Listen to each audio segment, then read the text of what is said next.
টাকা ছাড়া পানি খাওয়ার লোড নাই, কলের ঠান্ডা পানি।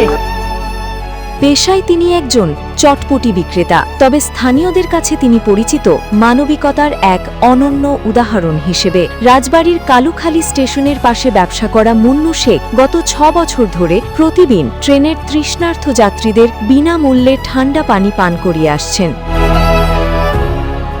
মুন্নু শেখ জানান, ২০১৮ সালে তার ৯ বছর বয়সী ছেলে সবুজ শেখের ব্লাড ক্যান্সার ধরা পড়ে। চিকিৎসার জন্য নিয়মিত রাজশাহী মেডিকেল কলেজ হাসপাতালে ট্রেনে যাতায়াত করতে হতো, কিন্তু আর্থিক সংকটের কারণে অনেক সময় ছেলের জন্য একটি পানির বোতলও কিনে দিতে পারতেন না। সেই অসহায় সময়ের স্মৃতি আজও তাকে তাড়িয়ে বেড়ায়। ২ বছর মৃত্যুর সঙ্গে লড়াই করে ছোট্ট সবুজ পৃথিবী ছেড়ে চলে যায়। ছেলের মৃত্যুর পরই মুন্নু শেখ সিদ্ধান্ত নেন, যতদিন বেঁচে থাকবেন ট্রেনে থাকা কোনো তৃষ্ণার্ত মানুষকে সাধ্য অনুযায়ী পানি ছাড়া ফিরতে দেবেন না। এরপর থেকেই প্রতিদিন রাজশাহীগামী নকশিকাঁথা কমিউটার ট্রেন কালুখালী স্টেশনে পৌঁছানোর আগে তিনি ঠান্ডা পানির বোতল সংগ্রহ করেন। নিজের চটপটির দোকান প্রায় ২ ঘন্টা বন্ধ রেখে ট্রেনের এক বগি থেকে আরেক বগিতে ঘুরে যাত্রীদের হাতে বিনামূল্যে পানির বোতল তুলে দেন।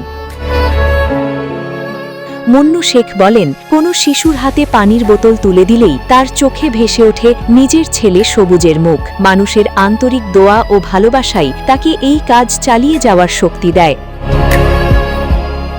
স্থানীয়রা বলছেন, সীমিত সামর্থ্য নিয়েও মুন্নু শেখ যে মানবিক উদ্যোগ চালিয়ে যাচ্ছেন তা সমাজের জন্য অনুকরণীয়। তাদের প্রত্যাশা, তিনি যেন সুস্থ থেকে দীর্ঘদিন মানুষের সেবা করে যেতে পারেন। সন্তানের স্মৃতিকে হৃদয়ে ধারণ করে মুন্নু শেখের এই ছোট্ট উদ্যোগ আজ অসংখ্য মানুষের কাছে মানবতা, সহমর্মিতা ও নিঃস্বার্থ ভালোবাসার এক উজ্জ্বল দৃষ্টান্ত হয়ে উঠেছে।